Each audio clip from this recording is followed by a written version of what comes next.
Hey guys, it's Milo here. I have a horrible, I don't know what it is, the flu, I think. So sorry if I sound like I do. You've probably seen by now reports and videos that allege that I'm some kind of apologist for pedophilia or some kind of enabler of child abuse.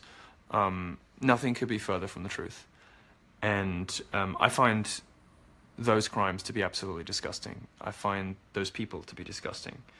And I think that my reporting on this speaks for itself. I've exposed 3 pedophiles in my career. One of them, Nicholas Nyberg, who was a anti-Gamergate activist who supported white nationalism and described himself as a pedophile. Another was Luc Bozier, a London entrepreneur, former business partner of Louise Mensch, who was caught asking for underage material online. And a third one, Chris Layden, is a London photographer who I exposed and who is about to start a rape trial as a result of my reporting. I've also, on many occasions, blisteringly criticized the left for its constant excuse-making over pedophilia. In particular, Salon, which publishes Todd Nickerson, a so-called virtuous pedophile, a guy who thinks that he's okay because although he's attracted to children, he doesn't actually do anything.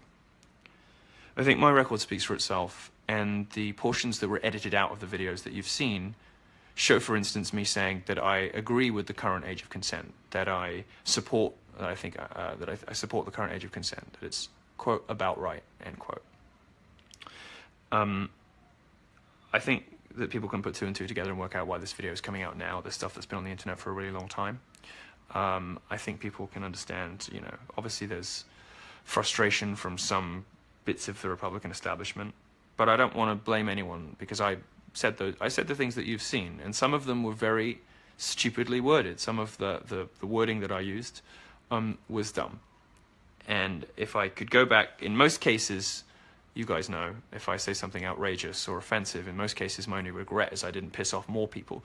But in this case, if I could do it again, I wouldn't phrase things the same way, because it's led to confusions. For instance, I was told that one of the numbers that people are fixating on is 13, and the implication that I was advocating for sex between 13-year-olds. Well, the video that came out was edited to include a section where I said that consent was arbitrary and oppressive, but that was from a discussion about affirmative consent on college campuses. That was placed next to a section about 13-year-olds to make it look like I was saying that consent for 13-year-olds was arbitrary and oppressive, and that's not the case. When I spoke about relationships between older men and younger men, I used the word boys, and I shouldn't have done that.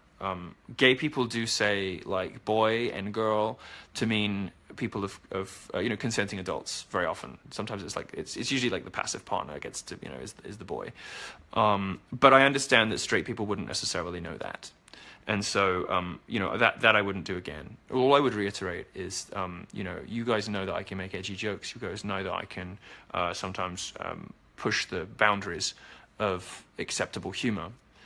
This is one of those cases in which I should have phrased things differently. And these videos from a year ago and a year and a half ago, and I really just had no idea I was going to end up being this famous. You know, late, boozy, long live streams. I phrased things poorly, and I enabled my detractors and critics to assemble material that looked very damning, but which does not reflect my opinions. So for that, I'm sorry, because I know that a lot of you are out there defending me and wondering how to do that, because the material does look so unpleasant and distasteful. Another thing that looks unpleasant and distasteful about it is the tone in which I'm talking. I would just say this. This is something of which I was a victim. It's something that I lived through. It's something that happened to me.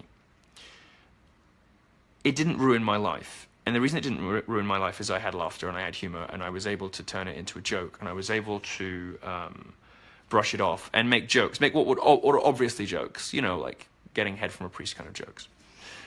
You guys know that. I understand that a lot of, you know, 60-year-old journalists wouldn't, and would be very horrified by the tone, by the sort of apparently flippant tone that I was using. Again, you know, speaking about this subject, I don't think anything should be off limits for humor, but I do regret some of the word choices. I have been uninvited from CPAC, which I'm disappointed with. The statement from CPAC said that there was a video in which I defended pedophilia. That simply isn't true.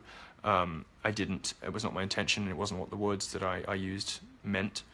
What I did do, and I stand by, because it's perfectly true, is say that in many, sorry, I have really bad flu, is say that in many gay relationships, well, for many young gay men, the first relationship they really have, the first long relationship they have, is with an older guy who perhaps takes care of them financially, takes care of them emotionally, and very often that can be a release, it can be an escape from an abusive or a uncaring or a difficult household.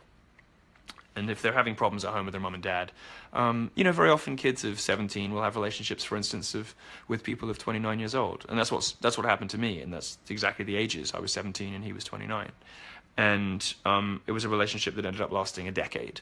And that's where I was coming from, speaking about my own personal experiences of this stuff, saying that, of course this stuff happens and it's disgusting and I abhor it. Of course, any reasonable person would. It's revolting.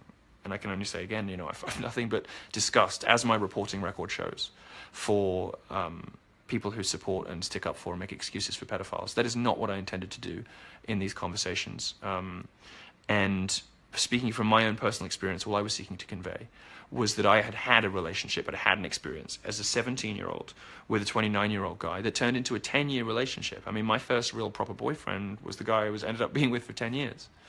I'm not with them anymore, but that's a sizable relationship, and not the sort of abusive caricature of older man kind of abusing and disposing of a younger boy. So I wanted to make some of that stuff clear. I'm going to attempt to reach out to some TV studios to get my point of view across, because it's very frustrating having the media repeat these allegations. It's very frustrating having so many people just blindly repeat things because they don't take the time to sort of see the nuance in the videos, or to appreciate that some of the one video, there was a unedited one, and I have to stand by my words, and I wouldn't phrase those things the same way twice maybe, but the first video that came out was edited very deceptively. First of all, to imply that I was an anti-Semite, because I was on with Dave Rubin, and I was talking about how Jewish people are overrepresented in media and banking. And I used the pronoun we to indicate that I was Jewish. My mother is Jewish, but I was raised Catholic. And when I did that, I then went into a little sort of semi-comedy routine saying, oh, the Jews run the banks, the Jews run the media, like imitating the sort of person who would say that. That's the section they used, and they cut the section with the pronoun our or we. So that it wasn't clear to anyone who didn't already know that I was Jewish and I was talking about my own people. And also, the point I was making in there, by the way, is that simply pointing out simply pointing out that we are overrepresented in media and banking is not an anti-Semitic statement. Anyway, some of the same thing went on with the rest of the videos. To anyone who was upset by this, and anyone who has had their faith in me dented by this, I'm sorry. It's frustrating that CPAC has decided to yank my speaking slot, because I won't get a chance to defend this on and put it to rest, because I really want to I want to move on with my life and get this situation cleared up. So that's frustrating, but I understand why they had to do it.